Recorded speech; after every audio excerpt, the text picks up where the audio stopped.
In a world where two retired vets decided their phone conversations about WWE and storylines would make a good podcast, only one podcast dares to predict the future, where every move, every feud, every moment is overanalyzed. Grab your number 2 pencils. Get ready to step into the squared circle. This is your front row seat to the storylines as you wish they were written. Welcome to the If We Had the Pencil podcast. Here are your hosts, Sean Green and Matt Jackson. Welcome to a special edition of If We Had the Pencil podcast. I'm Sean. I finally have my voice back, Green. And with me, as always, is my partner in crime, Matt Jackson. Matt, how's it going? Good, man. Good. How you doing? Like I said, I got my voice back. Yeah, you don't sound like a broken speaker anymore. I was a broken speaker. It was so bad. Broken speaker. So for those of you that don't know, I'm a huge Bills fan. I'm also a season ticket holder. So, I was obviously at that epic Sunday night football game against the Baltimore Ravens. And the comeback was just phenomenal. And I don't think I've sang Mr. Brightside louder in my life after that. And boy, did I pay for it. So did my son, though, too. And I think my daughter was a little raspy as well. So we all had a good time. Came out on top and learned valuable lessons. So, good thing your Matt, boy's not a quarterback. He would have been inefficient in practice. Well, he's just got to say hut. He's the center. All he's got to do is snap the ball. I'm sorry, folks. I got for the folks at home today. That's all right. It's special edition, behind the scenes. All right. So, those of you that actually watch know our format, know how we kind of flow. We're gonna do it a little different today because obviously it's Thursday and not Tuesday. Again, my fault. I lost my voice, and I have no regrets. For those of you that saw Malibu's Most Wanted movie reference, check out of the way. All right. Good. So Matt and I were talking about it. So what we're going to do is we're going to do a deep dive on a couple of the bigger storylines that have been going on and kind of expand on them a little bit. So Matt, where do you want to start? Which one do you want to talk about? In the words of Cody Rhodes. What do we want to talk about? And to show everybody, to tell everybody what kind of marks we are. Before, when we were setting this pod up, via phone, and we're talking on the phone, Matt drops an LA Knight, let me talk to you. And then I, of course, come back to so what do you want to talk about? So good times. We're just marking out like crazy today. So where do you want to start, Matt? What stories do you want to talk about? Let's talk about, we're not going to go in order, but I think you would like to talk about John Cena's last appearance on SmackDown last Friday, and then ending up with your favorite guy, the glamour Sami Zayn, and John Cena having a match. I think that might, is that a good way to start? Yeah, it is a great place to start. I'll get all my piss, vitriol, and hatred out early. So, all right. My wife just gashed her finger. It looks horrible. Oh, my God. This is why you can't let certain people have sharp and pointy objects away. But, all right. So, I have been on a really, really, really negative trip about Sami Zayn. And it's all centered around his character. His character is so bad. Here's the deal. This is some of the things that are really bothering me lately. So, when he was on Raw, he was boo-boo faced and crying, I got to win a world title. And then all of a sudden he goes over to SmackDown.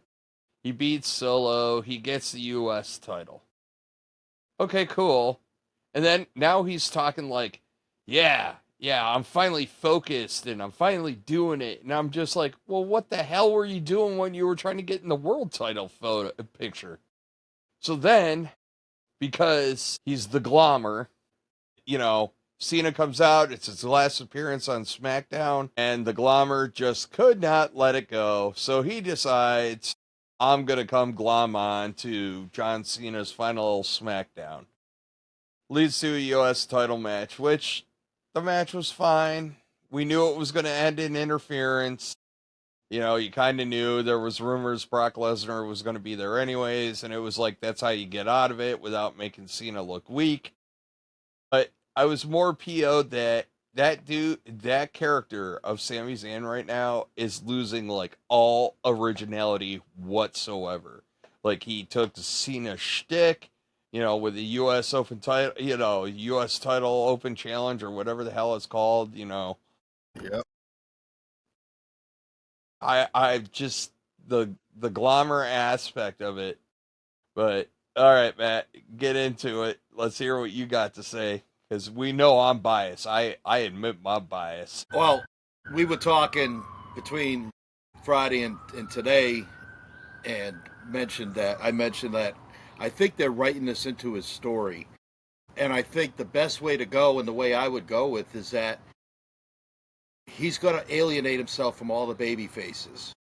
Or they're not going to want to tell him and they're going to keep information from him just because they don't want him to know because he's like he has to glom on. I wouldn't say he's a one-upper, but like he can't let somebody have a celebratory moment by themselves, whether it be Jimmy Uso talking about his upcoming birth of his child, to John Cena giving his farewell speech to SmackDown, and there's other instances too.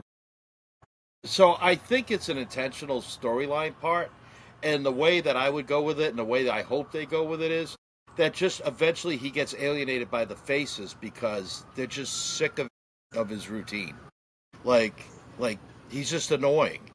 And I think that might be the catalyst maybe for him to turn heel, but like you said, he's lost a lot of credibility because Seth Rollins offered him like a really sweet deal. Like he gave him like the golden umbrella to go to SmackDown and get a world title shot. And then he's like, no, I'll stay on Raw and get my ass beat and do a few other things. And then I'll just decide to wander over to SmackDown by myself and then go after the U.S. title. Like, I don't know if it's poor writing or I don't know if they don't know what to do with him. But I have a feel this is just it happens every time. I just think that it's written into the character, and I think down the line we're going to see repercussions of it because of Sami, where people are going to have enough. But I thought the match was actually really good. Sami wasn't too annoying in the match. It was a straight up match. Sami kind of let Cena get a lot of his stuff in as he should.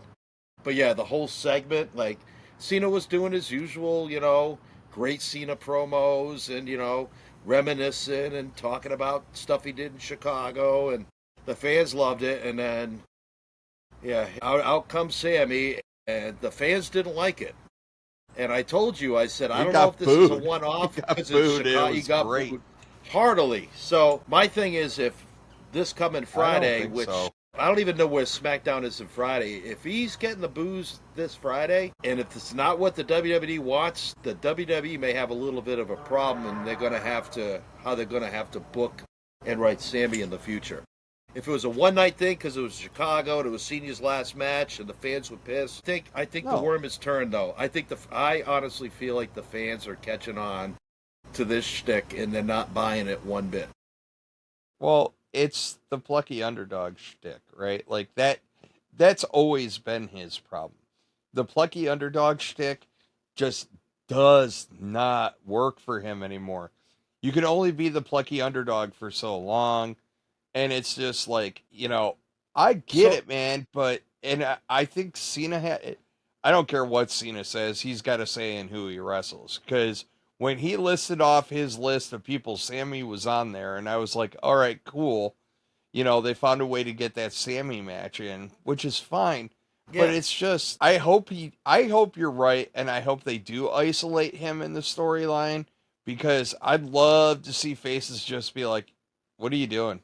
Why are you, this has got nothing to do with you. And like, somebody call him out on it. Have him have a freaking, a trilogy with somebody that's just like, yo, bro, you glommed onto the Bloodline. You glommed onto KO. You glommed onto the freaking, Jimmy with the birth of his child. You kind of glommed onto Jay when he was doing his thing. You glommed onto, so it's like, yo, bro, this ain't about you. This is about me. Get the hell out, and to call him out on it. I think it'd be a great segue into getting him.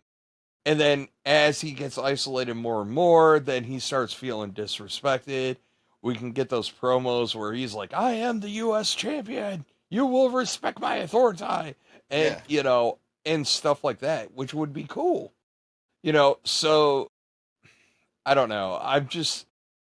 I've been saying for weeks that the character just needs a total revamp and whatevs. Yeah, Like, I mean, his in-ring work is fine. I think he has good in-ring work. He always has.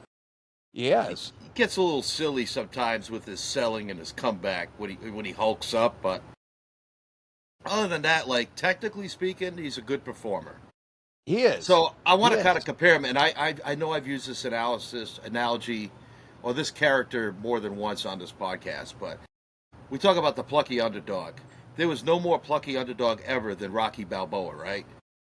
Rocky was always the underdog. Even when Rocky was the world champ, he was still the underdog because he was, undersized and he wasn't all that talented. But the difference between Rocky Balboa, which okay, it's a movie and it's not real life, but neither is pro wrestling for the most part. But we'll talk about later on this podcast because I think I want to delve in a little bit, like just to touch a little bit again about reality in a storyline and how good it is. But Rocky Balboa was likable. Like everybody loves Rocky, except for the people who, the few that are against him. Sammy's not that likable, No. a plucky No, underdog. because he's done stuff, right? Like, Like and that's the thing. Ricky Steamboat was a great plucky underdog when he had to play the underdog role. Guys like that, because the fans loved him. But he had more dynamics to his character, right? Yeah. And I think where it really bites Sami Zayn in the ass is every match. You know me, I hate repetitive matches, right? Like I hate that this wrestler, his match always goes the same way. Sometimes it's worth it, right? Like, but like at the end, like it was a big problem I had with Roman Reigns. Not that everything ended in interference, but the problem was every PLE ended in interference. Yeah. And it was just the exact lather, rinse, repeat thing. It's like, Lazy oh, this booking. week, yeah, it really was. And then, him just getting his ass beat, put in moves where he should be dead, and then all of a sudden he hulks up and he just, I don't know, man. I would like him. I want to see him get disrespected. I want to see him, bottom out, and would like to see him come back and then be like, oh, okay, you know. But right now, dude, nah, I ain't feeling him. But I mean, there's room for improvement. But like right now, it's just like I think part of that problem is it's the plucky underdog plus the goody two shoes. Which is I think that's outdated. the combo. It's outdated in this business nowadays, I think. And I think that's what it is. I think that's why I have problems with him. Yeah.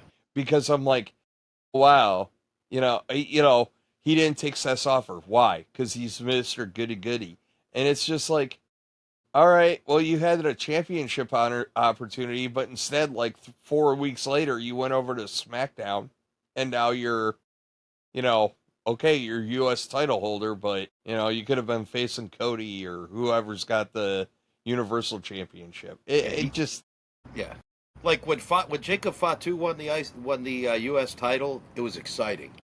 When Solo was. won it, it wasn't exciting, but I understood where they went with it. Sammy is just like, oh, let's give this Meh. a shot. Yeah, let's give this a shot. And I don't think the fans are responding. So we'll see more Friday night. I But want Fatu to come back and rip his head off, but that's just me. But then we could tie him back into the bloodline. He can glom onto bloodline yeah, storylines again. no, Like, like yeah, oh my god, I'm so sick of Sami Zayn. But all right, next one. What do you want to do now? I'm letting Matt drive today, folks, you're because letting me drive. All yep, right, woo, nothing like preparation. I'm not ready to talk about CM Punk and AJ Lee. Man, it's not much to choose from. So yeah, I want to talk a little bit. I kind of like the dynamic with Penta and Rusev vying for their spot in the Intercontinental I title. do too. I think I'm it's a little so glad different. that It was great because like everybody always was saying, like was thinking that Penta was going to be put in a title picture a lot sooner because he's been with WWE now, what, 6 months? He was there Gotta right be before, close. right before WrestleMania he showed up, right? Was it right before or right after he showed up? See, we're old. Hey, those of you watching, It was right after, comment. I think. Yeah. It might have been the Raw after WrestleMania show. I can't remember. I thought he was. Anyway. So regardless, I like the fact that, like, Penta did it the right way. He had a series of matches. He's got himself established on TV. And now it's like, hey, I've done all this. Like, I think I should be considered for an IC title shot, which I think is great. And then it created a great avenue to bring Rusev into the title picture because it looks like they're really trying to push Rusev. And we kind of talked last week about Rusev. Probably would be better off with a manager or a spokesperson. So I'm not going to delve into that too long. But as soon as they announced the match with Penta and like Rusev, I was kind of stoked about it because it was a very intriguing matchup because it's a contrast of styles, like two totally different styles. Yeah, and I thought they really worked. Penta can work with anybody. I loved it when he like tag teams with the War Raiders. I hope they do that again too. That was really fun 2 weeks ago when he and the War Raiders did the 6-man tag, and then he and Rusev put on like a really good match on Monday Night Raw. I like the contrast of styles. And it doesn't hurt Penta getting beat because there was some shenanigans from the New Day, and he got to take out the New Day, minus Xavier Woods, because Xavier Woods, he's got a bad neck or whatever he's got. He's probably got a $15,000 neck brace on. One of the most hilarious images with Xavier Woods is being carried off by Grayson Waller, like officer and gentleman style. Yeah, God, I know. that makes me die every time.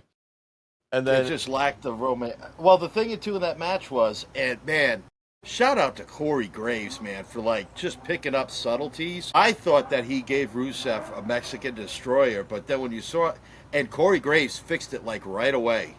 Like he corrected Tessitore right away, said no, that was a code red, and then when you saw in the replay, you saw it was different. And so as that match went on, I'm like, oh, behind the scenes, are they banning the Mexican destroyer because it's too close to a pile driver? But no, it wouldn't have made sense for Penta to hit the Mexican destroyer on Rusev the first time they were out. They're going to fight again, I'm sure, but the code red was as close as you can get to a Mexican destroyer, which shows that it's going to take more than a code red to take out Rusev. It's got to be a Mexican destroyer or something else. But no, I thought it was fun.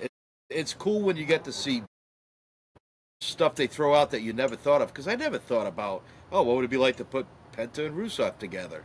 Well, they did that for us Monday night, and I was like, yeah, no, I was very happy with it. I thought it was cool. It is cool, and I think that we're going to get a little more payoff in that. I think that there's a little holding back on Penta because Penta is supposed to be at Worlds Collide. Worlds Collide looks like an amazing card, but yeah. I think I think there will be a lot of good that comes out of that. But all right, let's rip the Band-Aid off, Matt. Like, let's get into CM your turn Punk, to drive. AJ Lee. Yep. Yeah, yep. Well, I'm saving the best for last because I think that one's going to go a little bit long. But, all right, CM Punk, AJ Lee, the Becky, the Seth, and look, we all knew she was coming back. We all knew. It was the worst kept secret on the face of the earth. We all knew she was coming back, period. Like, it was in Chicago, the stars aligned. I appreciate her doing her old shtick. You liked her promo better than I did. I was just kind of like, okay, cool. It was all right. I mean, girl power. The mental health stuff she covered I thought was kind of cool, but yeah, there wasn't a lot to it. Actually, I liked the Friday night when they were on SmackDown, which AJ didn't say anything. That's just when she came back. But the whole dialogue between Seth being in the stands and then Becky being face-to-face with CM Punk, and then Punk calling out Seth for being a coward. But, I mean, I was cracking up the whole time when, like, Punk's coming out to the ring and doing his stuff in the ring. There's Seth, like, just waving, like, hey, buddy, I'm over here. Like, it was just funny. Like, Seth plays that role so, and like the exaggerated expressions they were making when, like, Punk was calling Seth a coward. And, of course, then Becky had to slap and motorboat CM Punk. again. So So we got I that think, second time, which I thought was cool. yeah, I think that there's something important to kind of take away from this short term leading into WrestlePalooza thing, which is I think the vision as a whole right now got put on pause. Like, I think they hit this pause button. I think that WWE figured out, like, oh, hey, we're getting AJ Lee back. Obviously, Becky's the best one to go for it. And, Paul. The vision will be around for a while. Yeah. So, yeah. I think Paul's probably taking a break. So you got the Bronze kind of running around being out of pocket. But, like, I think that's kind of on pause. But the important part is, and I know I keep on saying this about the vision, is that's there for Breaker and Reed. That's there to elevate those two. Because I know people don't like the vision. Okay. But you have to look at what it does. Don't think about Seth. Seth's just there, right? He's one of the catalysts and one of the driving factors. You have to understand this is about Braun Breaker and Bronson Reed. Yeah. Does anybody out there, and you can reply in our comments if you want, does anybody out there question why either of them are wrestling with Roman Reigns, Jey Uso? You know what I mean? The top talent, the top faces. Nobody's questioning that. Why? Because they're in a faction that makes sense. And Seth, being Seth, is beefing with all the top guys. So it puts them in position. And it's important to freaking bring that up. And then I think Becky joining the Vision is more a byproduct of setting up this AJ Lee stuff. But I don't think she's going away because her heel work and promo work, look, folks, it's like nails on a chalkboard. I get it at times. Even Sports Illustrated says it. All that crap. Bro, that's heel 101, dude. She's dropping heel 101, and she's doing great at it. And and the best part for her, which is something we've never seen on her previous heel runs, really, is she is doing the over exaggerated heel, right? Like, we haven't really seen that from Becky, where we've seen her be a badass and she's kind of bad and mean and all this, that, and the other. This is the first time that we've kind of seen her, like, everything is over dramatized, everything's bigger. You know what I mean? It's like Monday night when her and Seth showed up at the arena, and Seth's just strolling through, and Becky is just like all out of sorts. And I didn't understand why at first until the AJ Lee promo, and I saw that she's got Becky's belt. So that's Becky has been. So what they want to show you is that Becky's been out of sorts since last Friday when she left her belt in the ring. And I liked how they tied the belt in to get the match going. Where AJ's like, make it a match. I'll give you the belt back, or you come in here and I'll, beat you up or whatever. Just when Becky loses her crap. But what I mean by awesome. Becky, yeah. So like, it's like the movie. I think it's Bring It On, right? Where they had like the horrible dance instructor, and he's just like, "These are not spirit fingers. These are spirit fingers," and that's what Becky is doing. Like, she's doing the over exaggerated jazz hands, and it's awesome. Like, for her promos, and like even her facial expressions are over the top. It's really well done. And I know, like, people are like, "But you said you were going to talk about AJ Lee." Look, folks, I'm a proceed with caution guy. I said this as the minute this rumor came out, and I'm sticking to my guns until I see her in the ring. Like, I got Nikki scars, man. I don't get. You can disagree with me all you want, but I hold Nikki responsible for that crap fest that she had with Becky Lynch. And she did a lot better with Asuka, but, like, I have scar tissue. And I don't fault her for having it because we saw it with Cena. I've said it. Like, Cena had to go, Cena made his comeback, and it was kind of like, I don't know if he's still got it. And now we don't question it because he does look good. He's slower, but he gets it in. That's okay. He's not. Aren't we all? He's not gassed. No. No. He did almost 40 minutes with Cody, and then he did 25 minutes with Logan Paul. So No, and then like AJ, kind of the same way. Her promo was not great. What was good about her promo when AJ Lee was just talking about AJ Lee, talking about her mental health. But then once she kind of switched into the crazy character, there was some stumbling moments between her and Becky at that point. So it went out a little too long, the interchange between Becky and AJ. But I think she'll catch her stride. And from what I've read, it's not a short-term contract. I've heard it's a multi-year that she signed. And I don't know how true No, that is. But 3 years. I heard. Yeah, 3. okay, so I am right. Multi-years. I heard 3. So, which makes sense because and that's Punk's fine. about what? I think it's the match. I think that way she's there till the end of CM Punk's career. Punk will be what, 49, 48, 49, 50 in 3 years. They can leave together or whatever. It's fine. So yeah, I think there's gonna be some little bumps in the road and ring rust and hiccups. I think she's in great shape. She looks great. Let's just hope that she's. Yeah, I concur. And I'm sure she's been doing wrestling stuff, but like I said, I'm sure Cena was too. You got to knock the ring rust off. I mean, she did a good job. She gave Becky a Thez press who was throwing some pretty good punches there Friday night. Like, she wasn't just hitting the mat or throwing wild like Naomi has done when she freaks out.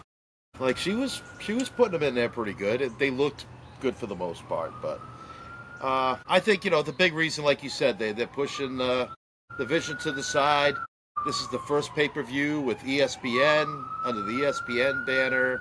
It's going to draw a lot of people who haven't seen it in a while to want to see it because of AJ Lee being back. Of course, Cena and Brock. So again, it's almost this is their model. This is like a Saudi show almost. They get Brock comes back. It's their model. Yeah, Matt, it is their model. Like, you have to stop and think about it.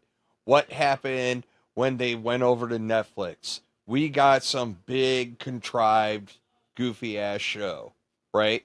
They even rolled The Rock out so he could, or whatever, right?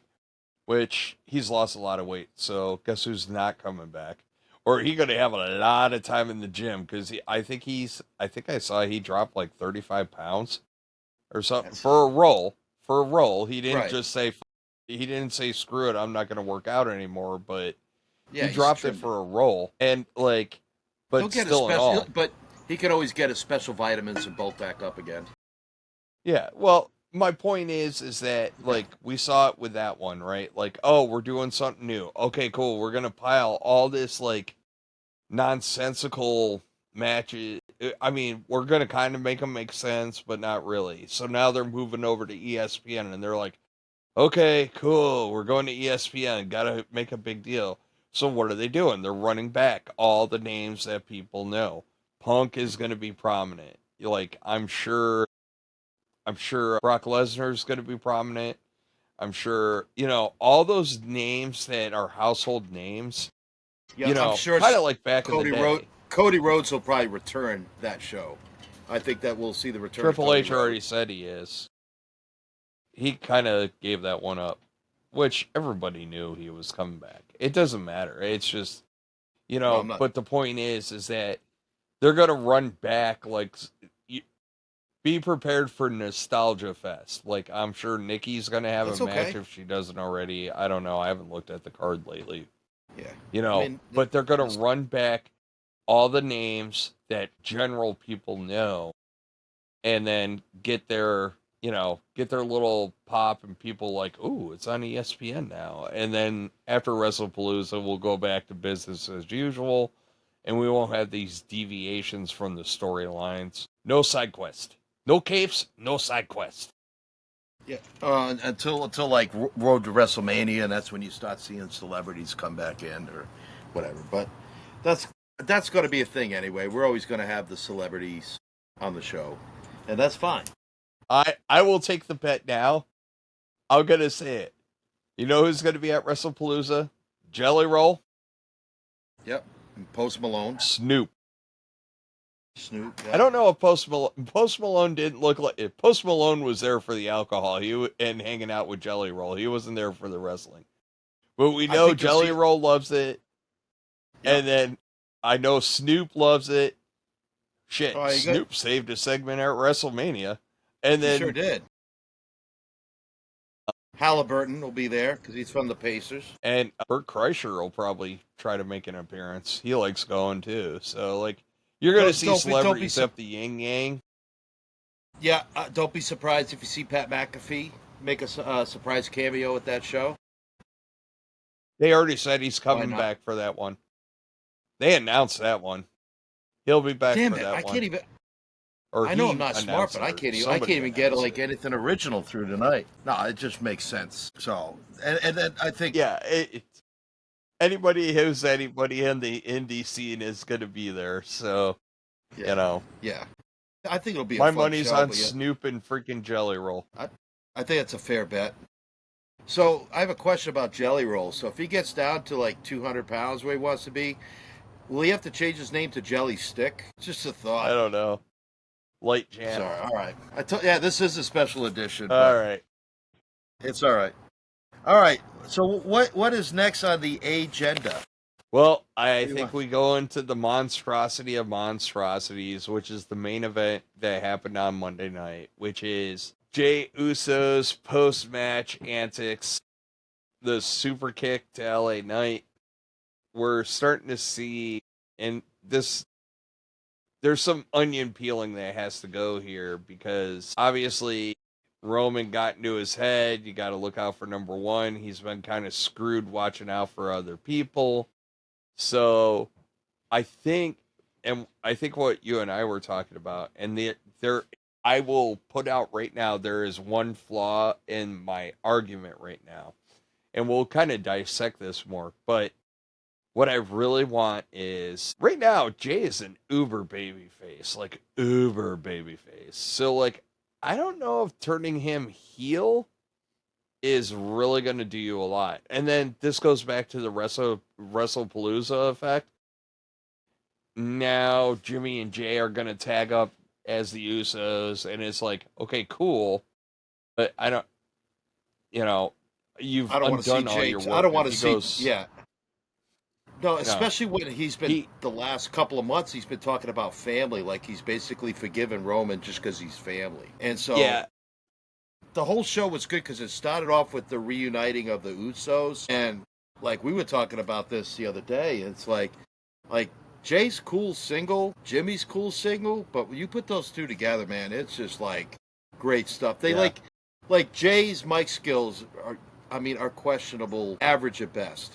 But you put him with Jimmy and they feed off each other. It's good stuff. So, like, the beginning of the show, I'm like, cool, the Usos are back. And it's like, this is kind of cool. And I hope they're going to do a little run with it. And then in the middle of the show, there was a backstage segment where Jay's like, I'm out, deuces. And Jimmy's like, well, aren't you going to stick around, like in case. And he kind of basically said, like, in case LA Knight needs help or, the Vision is still here wreaking havoc. And he kind of mentioned, like, I'm taking care of myself. And Jimmy's like, man, you don't sound like Jay to me. You sound like Roman. So it added a step to that. So now you think, and Jay's just kind of like, and he walks away. So now you think, okay, Jay has left the building, so he's gone for the night. So at the end of the show, when he comes back in the middle of the main event, which actually was a really good main event, like LA Knight and Bronson Reed put on a hell of a match. But then he comes out at the end, you're like, okay, like he's come to his senses. I'm still saying, like, there's going to be tension between him and LA Knight, because there's going to be tension there. Just like there's going to be tension between those three, including CM Punk, not Jimmy, CM Punk, LA Knight, and Jay. There's always going to be tension there. So when he speared Jay, when Jay speared LA Knight at the end of the show, I even texted you, and I'm like, did Jay turn heel? Because I don't think he turned heel. I think what it was is that was earlier on when they were in the corner, LA Knight and Jay talking, and LA moved out of the way and Jay got splashed by Bronson Reed. Like, that was one. So I think Jay spearing LA Knight was just like, that's his way of saying, hey, you had a receipt coming. I was cashing in that receipt. So that spear, we're even. That's what I'm thinking and what they should do. I hope that they don't make any more of that, but keep the tension going. But I don't want to see a Jey Uso heel turn. I think that would be hard. No, I don't either, because he's like, the number behind Cena? He's like the biggest merch guy right now for WWE, or top three anyway. You don't you don't. I don't think you mess with that. And I'll be honest with you, like, I think what you do is, this is what I want to see.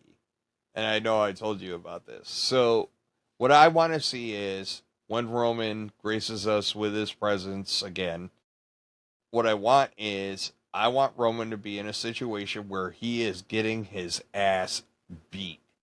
Straight up, beat down, looking for help.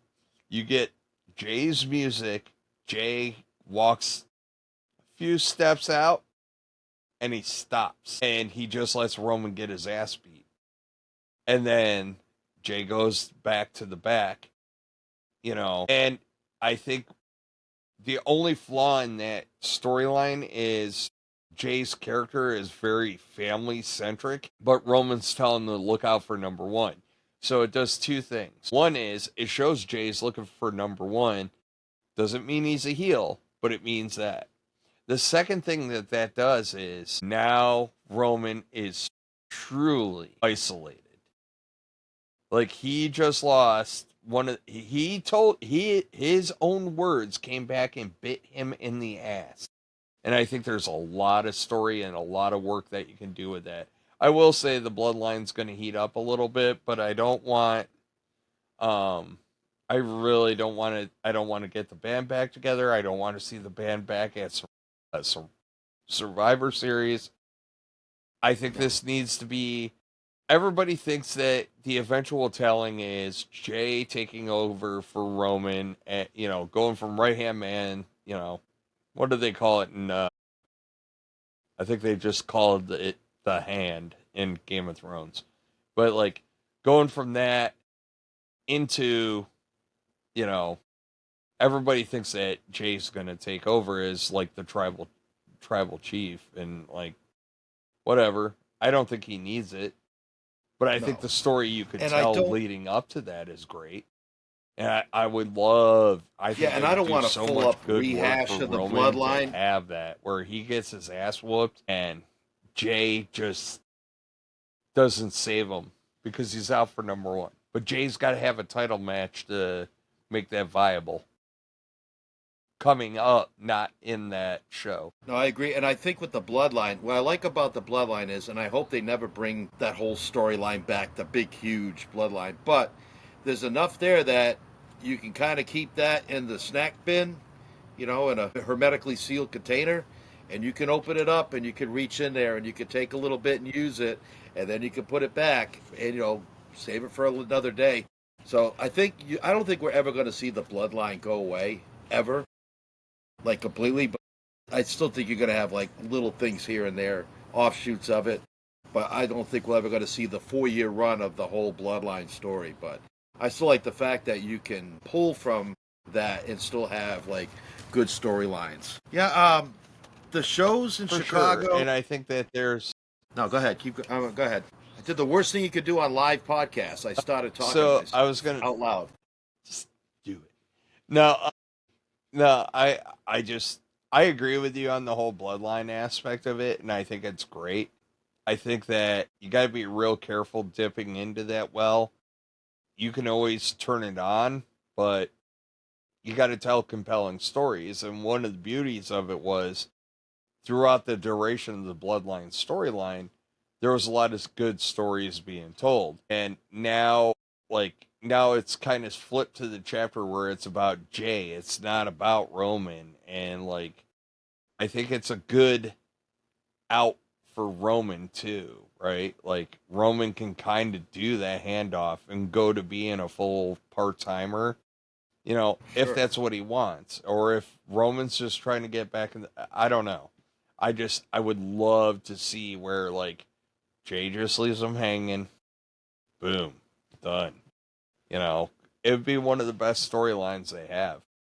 Yeah, but I don't want Jay to do that to Roman while acting like Roman.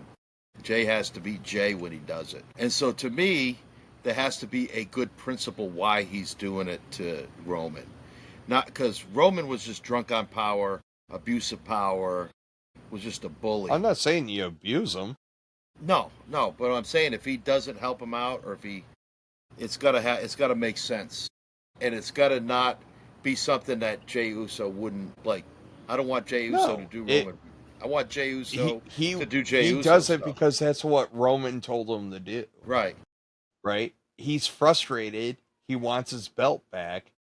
That's what Roman told him to do. Stop helping people. Well, now Roman needs help, and now I'm not going to help Roman. And he looks up to Roman, and so he wants to please Roman. And it works. Like I was saying, there's some realism to it, and we've always said that realism in the storyline makes it that much better. And nobody's a better realism guy than Drew. Drew's the man of realism. Yeah, I love Drew.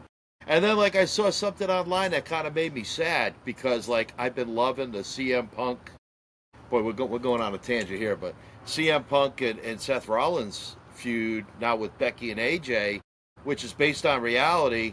And even until 2 days ago, I really thought that there was still disdain between Punk and Seth. Now, since they found out that I guess they've kind of kissed and made up and they actually get along and they're happy to be working together. I kind of wish I didn't know that. Because even though we know it's all predetermined and we know that there's writers and storylines, I still wanted to kind of believe that those two don't like each other. And now that got kind of taken away. But it is what it is, so just have to make believe, I guess, and enjoy the ride. I told you on the phone that Seth and Punk is going to be an episode of Rivals. I think, and I'm kind of bummed that I think they screwed up when they did Roman and Seth because that chapter isn't closed. I know they did it to set up what happened at Mania, but I really wish they would have held off on that one because that one is never going to be complete, ever. So no, and I'd be happy if they keep bringing back Seth and CM Punk. Never should they, as characters, should ever make up. I would like that because you could drop that feud for a while. Because this is is this the third or fourth go around between these two? I'm talking about when they've had a program together. Yeah. So it works. Yeah. So I mean, they do it for a while, then they push it off to the side, and then they bring it back again, and it makes it fresh. And now it's really fresh because now you got the dynamic of AJ Lee and Becky Lynch, which not only are two great women wrestlers, they just happen to be the wives of the two guys feuding with each other, which just adds a family. So we've seen a lot of realism. So me knowing now Punk and Seth have kind of buried the hatchet, it takes a little bit of away from the realism aspect. It's still a great storyline. Well, you know what I really want to see for the road to WrestleMania is I actually want to see Punk leave and go to SmackDown. I want him out of the equation with Seth so badly, and I want him to go to SmackDown. I want him to earn it all the way up. So now we're oh my God, we're going to get Cody and Punk, or whoever in Punk. There's your blow-off stipulation for that feud. There's your blow-off stipulation. Loser leaves Raw. Whoever loses the match has to go to SmackDown.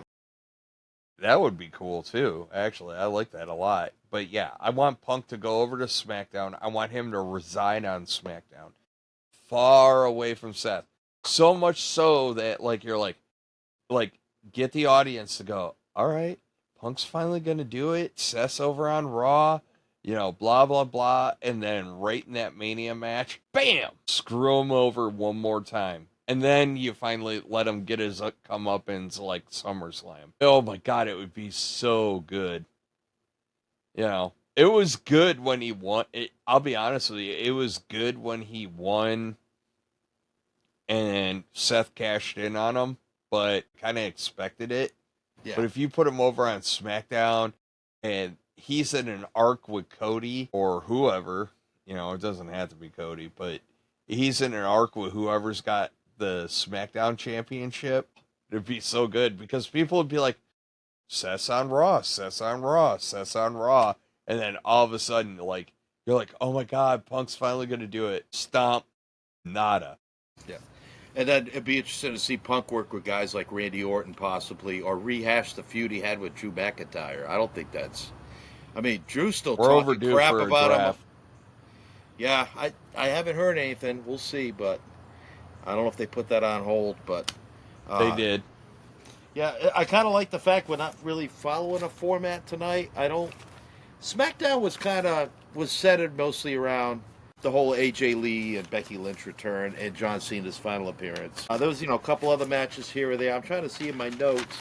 I didn't even have many notes on Friday night. I'm kind of liking the storyline between Io and Nikki and the Kabuki Warrior. Well, Nikki was just there so she get a match with Asuka.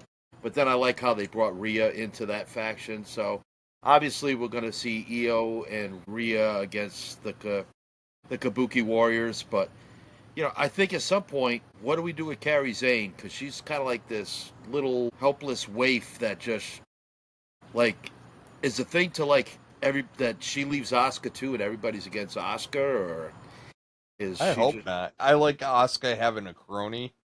Like, I don't need Kairi Sane to do much except be the emotional punching bag caught in the middle. Right. And she's I playing know good this at is it because she wants everybody to get along. And so she's trying to, not really apologize for Asuka, but tries to smooth it over.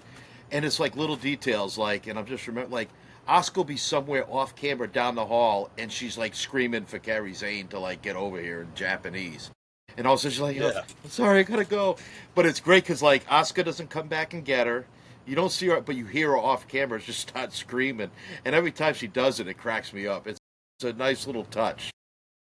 nah, it is good, and I think you're eventually going to get. Obviously, it's leading up to Asuka and Io, but Actually, man, well, we don't have to harp on this long, but I will say between SmackDown and Raw, the best match, I think, for both nights was actually the Raquel Lyra Valkyria match. That match was... man, Raquel has come a freaking ton of way, man. Like, I no ill will towards Liv Morgan, but the best thing that happened to Raquel was Liv Morgan getting hurt. That was one of two best things. The other best thing was Kevin Nash whispering in her ear, and that made a big difference too. I think somebody else got in her ear. Maybe it was Undertaker or somebody, but it's nice because she's paying off money. Well, Perez is talented, but Raquel is making money. before Liv got hurt, when you had Liv and Raquel together, Liv was obviously the leader. She was the higher build wrestler. She had, a higher place, so she was the star. And then when she got hurt, now you got Raquel and Roxanne's still relatively new. So now Raquel is kind of taking over the Liv role of being like the leader of that team and the spokesperson. She's been awesome. That match was awesome because she wrestled like Kevin Nash told her, you need to wrestle big. You're big. You need to wrestle big. Yep. And she did, but nothing looked clunky. She didn't step down to match Lyra. Lyra, they met in the middle, but it just worked really good. And the way Lyra was trying to she's a strong girl in herself, but just the struggle for her to get Raquel up, and then Raquel countering stuff, and then the Hana bomb at the end was awesome. So the whole match was really good. And I know some people are like, oh, they flubbed a couple of moves. It don't matter. It doesn't matter because the story they told and the growth of Raquel Rodriguez as a character and as an in-ring performer has been incredible. So I guess if you're affiliated with the Judgment Day, you're just going to naturally improve. Because we saw it with Dom. We've seen it with JD. We've seen it with Raquel Rodriguez. I'm sure this is going to springboard Roxanne as well. And not to get totally off subject, but a couple people commented, we were talking about explaining the vision, Sean, and it kind of correlates with Raquel, because Raquel's now kind of got the rub being around Finn and Dom and being in a big faction that's doing stuff. A couple people commented on, I think, our TikTok videos and was saying Braun Breaker, he doesn't need to be with Paul Heyman or Seth. He's a star in his own. And you know what?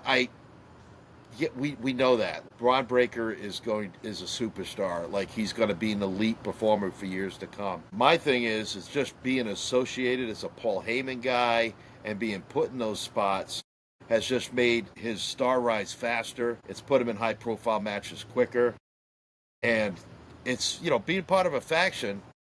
It kind of gives you some more freedom to kind of work within and build your mic skills. we've seen it with Bronson Reed. His mic skills have increased like multifold. And then I love the interaction between Braun and Bronson. Because like Monday night, Braun's cutting a promo on the stage. And mid promo, he just like snaps and starts twitching and like wanting to go down the ring and beat people up. And then like Bronson's like holding it back, like, no, not tonight. So all these different things we're seeing of Braun Breaker, would we be seeing this if Braun Breaker was on his own as a singles guy, not in a faction? So the thing is, does he need to be in a faction? No. But it sure doesn't hurt, and it definitely does help with having him have the experience of working constantly within a group and feeding off other guys. So I'm telling you, I think by some point next year, Breaker's going to be the world title holder. I'd say within 12 months. No, he is. But my whole point in all this is now is not the time, right? Like, let him get those tweaks down. Let him get those little things. Let him get that character, like, you know, really refined and polished. By the way, I was just checking social media because I was like, let me see what's going on in the wrestling world. Apparently, Triple H is making a huge announcement at 3 tomorrow. God help us all. I'm going to go on a limb. WrestleMania Saudi. Whoop. That's it. At 27, that's what it's going to be. WrestleMania 43 will be in Saudi. I saw something on the internet about it. I wasn't going to bring it up on the podcast because we don't like to be caught up in conspiracies. And I know this podcast is all over the place, folks. But another thing I've heard too is TKO is not happy with ticket sales with WWE, and even to the point where they said like families can't afford to go. So I think it's not about chasing record gates anymore. I think it's about putting butts in seats and still leaving enough money where people can go to the shows and still buy merch and not have to eat ramen for 3 months. So I saw something with TKO. That's all fine. I just saw that too, and I was wondering what the context was, because like, if TKO is the one throwing hissy fits about that, I think TKO is the effing problem, right? If you weren't worried about the money, you wouldn't have put it back in Vegas. Like, that's horse shit. And I'm not buying it. But now they realize, like, oh my God, we priced everything out. Like, what'd you expect? You know? Like, it's ridiculous what they're charging. If they put WrestleMania in Saudi, like, who from the States is going to go? No one. Unless you have a...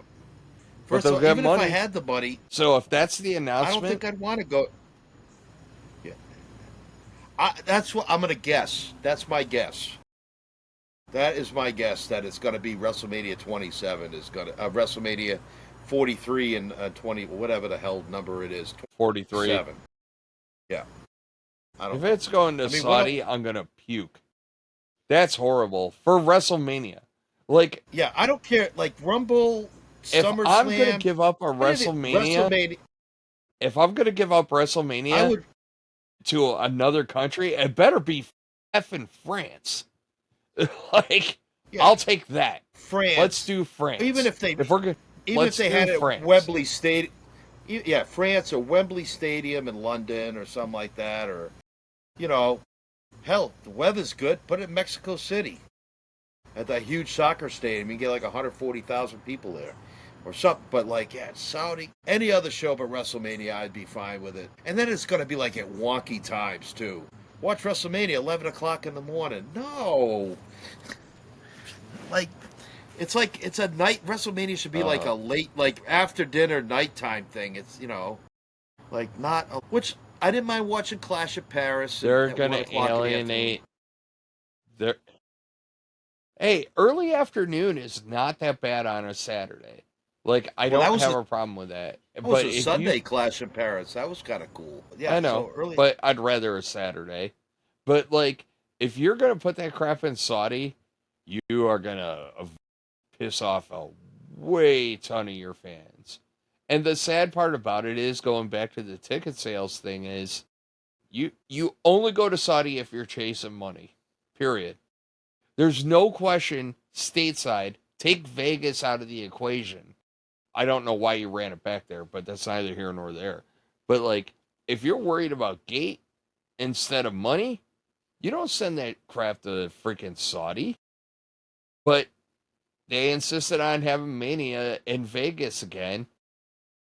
I don't know who's making the decisions, but I can't see TKO being like, no, no, no, we want to hear it. No, TKO wants all their properties in Vegas. That's their base. Yeah. You know, I could be wrong, but like, I don't know. It sounds all too convenient for me. But if they announce Saudi, dude, I don't know. They're really trying to. I think what it is they're trying to make Vegas the big sports city of the West, because it's not in California anymore, because a lot of teams have left California. So California is like not the Western sports mecca it used to be. It's becoming Vegas, because even in the Hollywood scene, a lot of your actors are leaving California and a lot of them are moving to Vegas. A lot more movies are getting filmed out in that area. Vegas is becoming like the new Hollywood, LA, big sports town, big entertainment mecca. I think they're just trying to really push it through. But as we saw at WrestleMania this year, with the time difference, stuff was on late. It was kind of clunky at times. There's no flow to the weekend where we've seen in times past. But I mean, you got plenty of like play. Even in April, you got dome stadiums. You got Detroit. You got Minneapolis. I mean, Indy they're using for stuff. But I mean, it was supposed to be in New Orleans. It was like. I don't know, dude. I think right now wrestling, if we're talking cost, I think right now wrestling's suffering from a little bit of an identity crisis, kind of like NASCAR right now too, right? Like, if they put Mania in Saudi, they're gonna hemorrhage fans. Like, I don't know how you recover from that. You took your biggest PLE and handed it off. Nobody's going to buy off on that. And then on top of that, you also come out and cry that your ticket prices are too high. Like, give me an effing break. You know, I have a question. I do have a question. Is WWE so expensive right now because of the way the Ticketmaster does their accelerated billing? You know what I'm talking about, right? Like, tickets start at 200, but they're in high demand, so it bumps it up higher and higher and higher and higher. Yep. Is that part of it? Oh, I'm sure it has to have something to do with it. I mean, I don't know. I don't have much love for Ticketmaster. It's a necessary evil, but all their fees they put on there is ridiculous. I can't get away from it. I can't get away from it. But I mean, do you remember that, like, we used to have, those Ticketmaster, Ticketron back in the day, and I forget, there was competing companies which kept the prices down. But I remember, like, you could go to the wrestling matches, and it was cheap, even in the 90s. I mean, I remember going to house shows in the 90s. That's what I'm getting at. And it was like $18 for a ringside ticket. $15, $18 for a That's how you win. Like, I don't know why people haven't cracked this code. Like, NFL is expensive. I know. Yeah, right? You know, NFL's expensive. And, you know, the only cheap things out there now are like NASCAR and like not even wrestling anymore. I mean, maybe even if you go minor league sports, hockey's expensive. Even if you go to minor league sports like minor league hockey and baseball, I remember. I mean, I'm showing my age, but the 80s and 90s. Go to see the Pawtucket Red Sox in Pawtucket, Rhode Island. General admission was $4. So for $10, you could go in.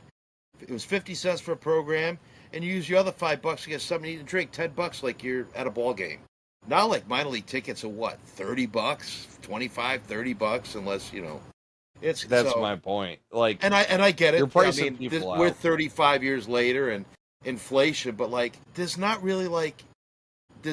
entertainment that's a cheap night out anymore, unless you want to like pay $10 to go watch like an indie show in front of 60 fans at like a middle school gym or something. And I'm not knocking that, but I'm just saying, like, if you want, like, I mean, you go to the movies. By the time if two people go to the movies, it's $70 by the time you walk out with tickets and popcorn, all that jazz. Matt, you know, we're closing this show on the oldest of old man rants like ever. You know, back in my day, damn it. We totally went into back in my day field. I mean, the long and the short of it, I'll reserve judgment until the announcement's made. If it's Saudi, I'm going to be pissed. I do not want that because that's a money grab.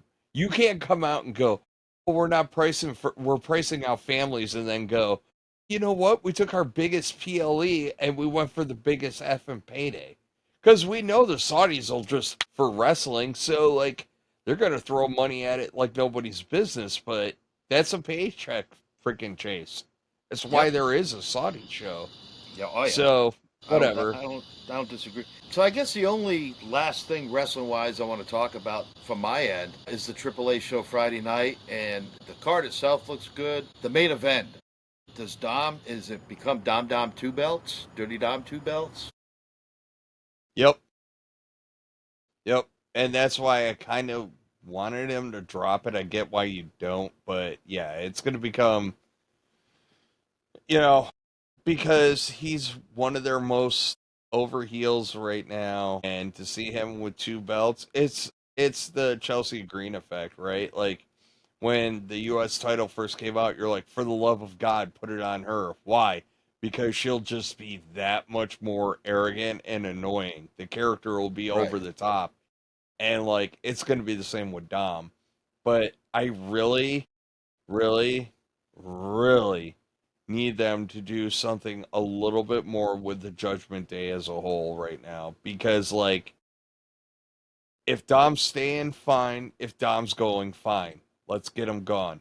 If Finn stay, because Finn's laughing in his face. That's the best part. When he gets screwed over by Adam Pearce, Finn's just sitting there laughing his balls off. So like, all right, like one of those two have to go, and they need to pull the trigger because it's getting What I do so. with Dom is within a month after him winning the AAA Mega Championship, I find a way to get the IC title off him so he can focus on AAA, which I think you'll still see him do some Judgment Day and Monday Night Raw stuff, but I think his focus is going to be on AAA for a while. So whether you have him just drop the Intercontinental title to a match, or even better, he's supposed to have a match, but he's so consumed by doing his AAA stuff he just blows off his IC title defense, and they can strip the title from him. He doesn't even have to lose it. So there's ways around it. Yeah, it's going to be wild to watch because Dominic is going to get the mega babyface reaction in Vegas with AAA.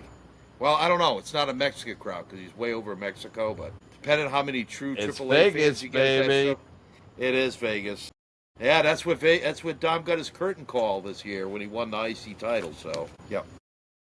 So I just There's hope a Dom wins. lot of stuff on social media. Holy crap! There's a lot of stuff on. I haven't checked it in a while, so like I'm just kind of scrolling through, see if there's any hot news that we missed, and oh, What do we miss? and there's a lot of jokes. So I don't know if these are jokes. So first off, there's a lot of traffic about WrestleMania going to Saudi. And then on top of that, they're talking legends coming back. They're like, WrestleMania, this is somebody's post. Take it with a grain of salt. Nothing announced. WrestleMania 43 is going to roll. The Rock versus Roman Reigns. Stone Cold versus CM Punk. Undertaker versus Cody. Shawn Michaels versus Gunther. And John Cena versus Braun Breaker. Cena returns. I'm like, none of that's going to happen. None. Somebody's smoking the devil's lettuce, man, and not the good kind either. Hey, hey, what's the one match that they listed in there that made you go, this is complete and utter bull crap and never gonna happen? Shawn Michaels and Gunther. Yep. Why? Shawn Michaels don't have knees. Like that dude ain't going back in the ring. What are you, nuts? No, he's poor dude's about crippled. Yeah, he was bow-legged as bow-legged could be when I saw him on AAA, man. I know it's painful to watch him walk, So, but really, wow. no. Sorry, I'm just blown away by this Saudi thing. Like, oh my god, I can't believe they did it. But you know what? Let's not drag this out. It's a special edition of the show. That's a year. That's wow. almost 2 years Anyways. away. We could squawk about that later when it's true or not. We'll wait for the official announcement to really complain. But for now, like, let's wrap it up, Matt. Tell the folks where they can find us. You can find us on Facebook. I'm not Facebook. I'm sorry. Scratch that. You can find us on YouTube, TikTok. I have started posting again to Instagram, so you can check us out there. We are on Apple Podcasts and Spotify, and I think that's it. But hey, real quick before we go, 24 years ago today, we know what happened. Let's make sure we never forget what happened that dark day, and let's Adam Pierce. I follow Adam Pierce on Facebook, and he always says something about love somebody. So right now the world's in a really chaotic place. Man, take some time and love somebody. Make the world a little bit better than what it's been lately. But yeah, that's all I got for tonight. Oh, this was fun. It was a little different. Maybe we'll do it again. So, just because I want to have fun with this in a special edition. So, somebody on our social media made a comment about my pleather couch. Listen, folks, I'm going to tell you what the story is with this couch. Have you ever had a piece of furniture that was so effing comfortable that even after it starts falling apart, you're just like, I can't let it go. I can't. Because you'll never find another. It's like this, so like perfectly comfortable. I love this damn thing, and you guys are just gonna have to deal with watching it. There, I'm a heel. Woo! Anyways, everyone have a great weekend. Enjoy. I'm looking for the day where that couch just collapses in the middle of a podcast from just breaks and falls off, and we'll have a Not gonna happen. I got spare parts. I'm good. I got extra rails, spare parts, little screw thingies. I already replaced the power outlet on one of them. It's all good. It ain't going nowhere. So, anyways, folks, have a great weekend. Enjoy WrestlePalooza. Go Bills. Let's have a great time, and we'll talk to y'all next week. Go Bills. Go Bills.